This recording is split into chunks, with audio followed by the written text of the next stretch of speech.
টাঙ্গাইল জেলা শাখার বিপ্লবী সভাপতি অভিভাবক জননেতা আলহাজ আকরাম আলী, উপস্থিত আছেন নাগরপুর দেলদুয়ার আসনের মাটি ও মানুষের নেতা ইসলামী আন্দোলন বাংলাদেশ টাঙ্গাইল জেলা শাখার বিপ্লবী সেক্রেটারি জনাব আখিনুর মিয়া সহ ভুয়াপুর উপজেলা শাখার সংগ্রামী সভাপতি, সাধারণ সম্পাদক সহ ইসলামী আন্দোলন বাংলাদেশের উপজেলা নেতৃবৃন্দ, ইউনিয়ন নেতৃবৃন্দ এবং সহযোগী সংগঠনের সকল নেতৃবৃন্দদেরকে জানাচ্ছি ইসলামী ছাত্র আন্দোলন বাংলাদেশ টাঙ্গাইল জেলা শাখার পক্ষ থেকে বিপ্লবী শুভেচ্ছা অভিনন্দন। সংগ্রামী উপস্থিতি, আজ 53 বছর হয়েছে আমাদের দেশকে স্বাধীন করেছি। স্বাধীনতার মৌলিক 3টি স্লোগান ছিল সাম্য, মানবিক মর্যাদা, সামাজিক ন্যায় বিচার প্রতিষ্ঠা। সংগ্রামী উপস্থিতি, আমাদের এই 3টি স্লোগানকে সামনে রেখে আমাদের বাপ-দাদারা রক্ত দিলেও এই 53 বছরে সাম্য, মানবিক মর্যাদা এবং সামাজিক ন্যায় বিচার আমরা প্রতিষ্ঠা করতে পারিনি।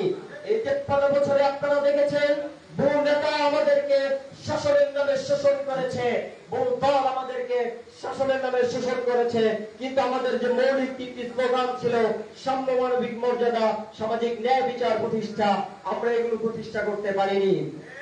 আমরা মানুষ বলতেই চেয়েছি শান্তিতে থাকা এবং সুস্থভাবে জীবন যাপন করা, কিন্তু উপস্থিতি এই 53 বছরে আমরা শান্তিতে কবে ঘুমিয়েছি, আমরা সুস্থভাবে কবে ঘুমিয়েছি, এটা হয়তো আমরা ভুলে গিয়েছি। এই 53 বছরে আমাদের হয়তো বা 53,000 বার রক্ত দিতে হয়েছে। বাংলাদেশের প্রেক্ষাপট জঘন্যতম প্রেক্ষাপট।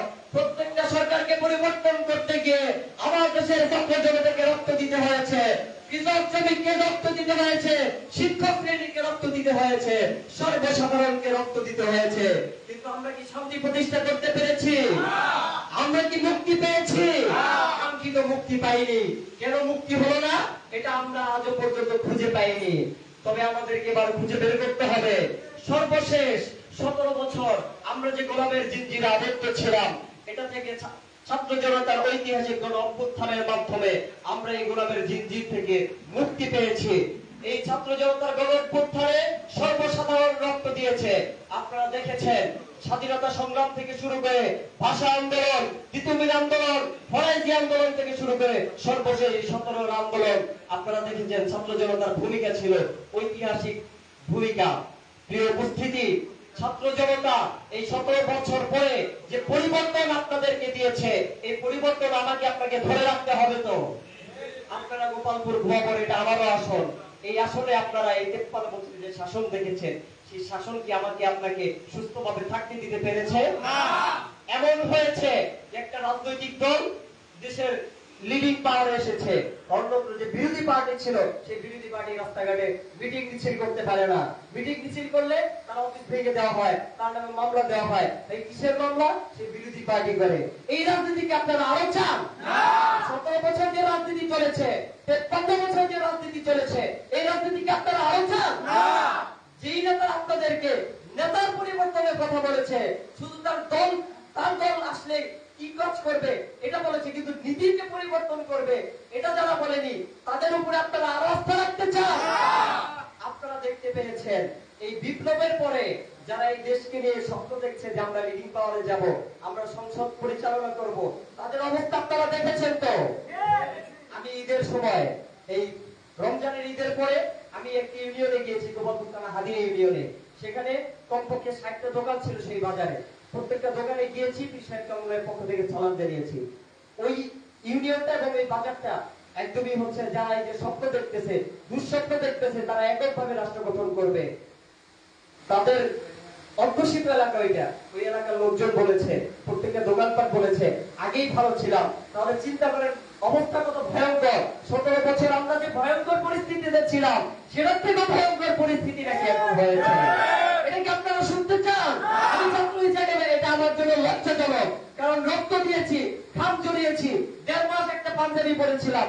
জুলাইয়ের 6 তারিখে একটি একটি পাঞ্জাবি পরেছিলাম, সেই পাঞ্জাবি ৫ তারিখে খুলেছি।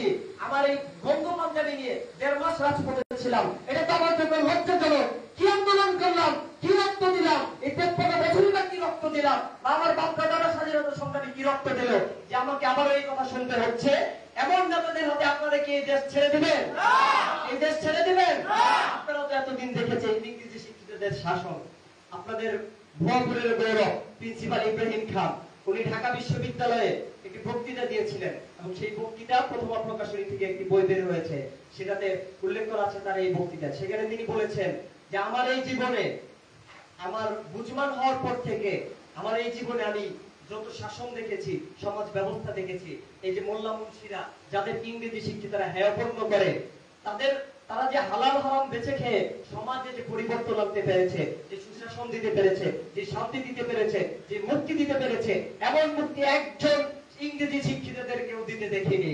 এমন সুশাসন একজন ইংরেজি শিক্ষিতাও দিতে পারেনি। আপনাদের ভুয়াপুরের গৌরব, উনি কিন্তু ইংরেজি শিক্ষিত মানুষ ছিলেন এবং উনি আমাদের গোপালপুর রায় পুরো বাংলাদেশের একজন গৌরব ছিলেন। প্রিন্সিপাল ইব্রাহিম খান একজন ইংরেজি শিক্ষিত মানুষ হয়ে যদি এটা বুঝতে পারে টুপিওয়ালারা, এই মোল্লা মুন্সিরা ভালো শাসন দিতে পারে, সুশাসন দিতে পারে, তাহলে আমি আপনি যদি না বুঝতে পারি, তাহলে আমার আপনার কপাল পোড়া ব্যর্থতা ছাড়া আর কিছু নয়। বছর চলে যাবে, আরো ৫৩ বছর চলে যাবে, কেমন চলে আসবে, বাংলাদেশ শান্তি আসবে না, মুক্তি আসবে না। অতএব প্রিয় ভুয়াপুরবাসী, আপনাদেরকে আস্থা রাখতে হবে এই প্যানেলে, আপনাদেরকে এই স্টেজের দিকে আজকে তাকিয়ে দেখতে হবে। আপনারা দেখবেন বিভিন্ন স্টেজ আপনারা দেখেছেন, এই স্টেজটা কত চমৎকার স্টেজ। এই স্টেজ থেকে যারা আপনাদের ভুয়াপুর শাসন করবে, তারা কোরআনের আইনে ভুয়াপুর শাসন করবে। প্রতিষ্ঠা করবে রাসূলুল্লাহ সাল্লাল্লাহু আলাইহি ওয়াসাল্লামের রাজনীতি, তারা ওয়ার্ড পরিচালনা করবে হিফজুল গভর্নর সাইদ রাদিয়াল্লাহু তাআলা আনহুর মতো, তারা ওমরের মতো শাসন প্রতিষ্ঠা করবে। আপনারা ওমরের মতো শাসন কি দেখতে চান? আপনারা কোরআনের মতো শাসন কি দেখতে চান? তাহলে আপনাদের কাজটা রাখতে হবে পীর সাহেব চরমনায় সেই ঐতিহাসিক স্লোগান, শুধু নেতা নয়, নীতির পরিবর্তন চাই। সর্বশেষ আপনাদের কাজটা রাখতে হবে আপনাদের প্রিন্সিপাল ইব্রাহিম খানের সেই কথায় যে এই মোল্লা মুন্সিদের শাসন সবচেয়ে ভালো শাসন, সবচেয়ে সুশাসন। আপনাদেরকে এই ঐতিহাসিক স্লোগান এবং প্রিন্সিপাল ইব্রাহিম খানের এই ঐতিহাসিক যে বক্তব্য, এটাকে সামনে রেখে আপনাদেরকে কাজ করতে হবে। এবং আপনারা এই স্টেজের দিকে যে আপনারা তাকাচ্ছেন, এই স্টেজের দিকে কি আপনারা আস্থা রাখতে পারেন? আস্থা রাখতে হবে।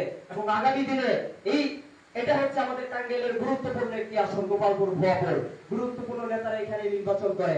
আমাদেরকে এখানে চ্যালেঞ্জ নিতে হবে, ওয়ার্ড থেকে শুরু করে ইউনিয়ন, পৌরসভা, উপজেলা, প্রত্যেকটা জায়গা আমাদেরকে দখল করতে হবে।